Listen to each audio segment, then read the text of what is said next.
First of all, thanks everybody for coming. It's been pretty cool seeing people that came earlier and left to get to the second shift job. But,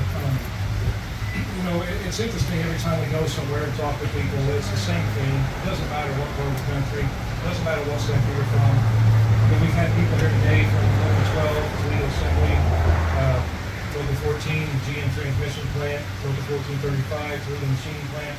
And it's the same story no matter where you go. You look at what's going on, like Local 12, for instance, with their work schedule they have, you have roughly a shift of people, almost 1,500 to 1,800 temps that are working a week.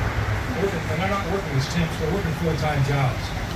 It's insane that we have temporary workers, 1,500 to 1,800, working 7/12s. There's no excuse for that. They're not temporary workers, they're full-time workers, and that's cheating members out of all the benefits of being a full-time worker. You look at Toledo Machining Plant. Their plight for years. This has been a fight, it's been a battle.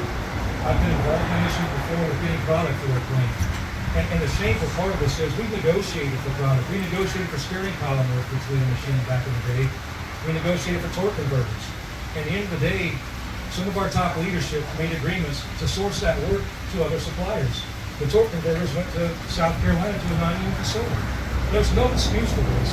That's why we're running for this. The GM transmission plant, their future's on the line. I'm really well attached to that because I come from a city in Copeland, Indiana, where we build transmissions. With the future of EV and the shift to that, every job's got to matter. Every job's got to count.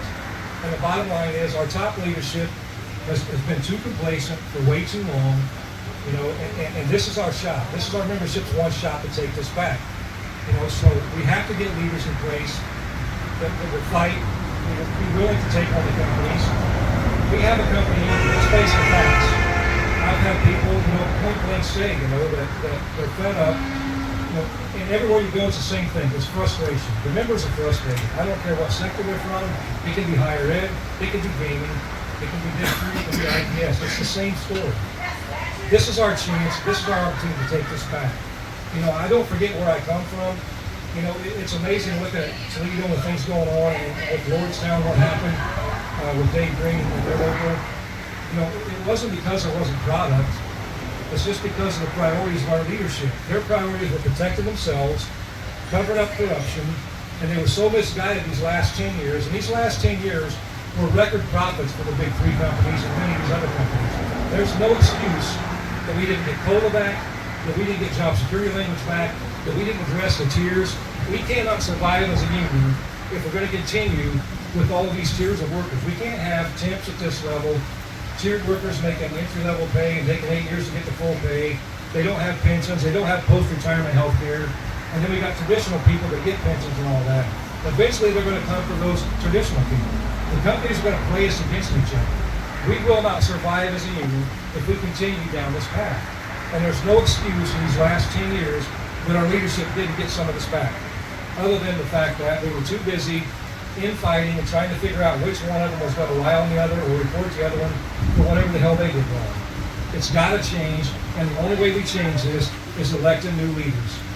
I don't forget where I come from. Like I tell you, my hometown suffered the same plight. GM used to be the biggest employer in my hometown.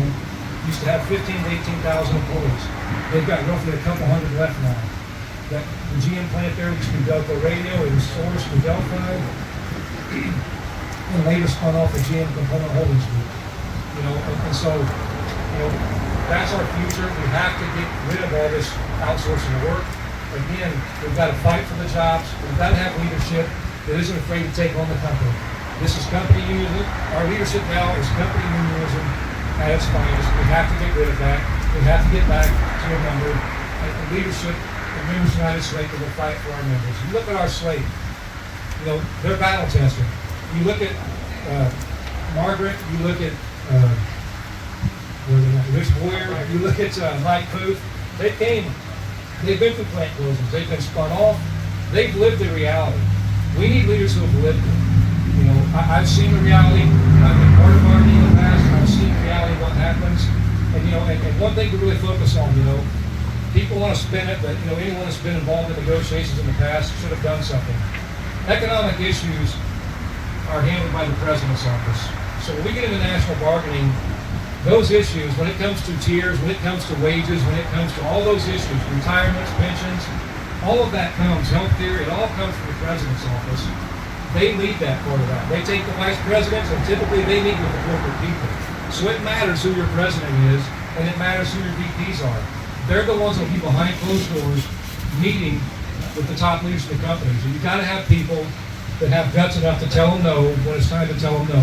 And we've got to have guts enough to take these companies on and hit them tactically where we got to hit them to get the result for our members. It's time we put the membership first. That's what our caucus, that's what our slate, Members United, is committed to doing. We're putting the membership first. This shouldn't be a top-down union. This should be a union ran from the membership up. And it's not.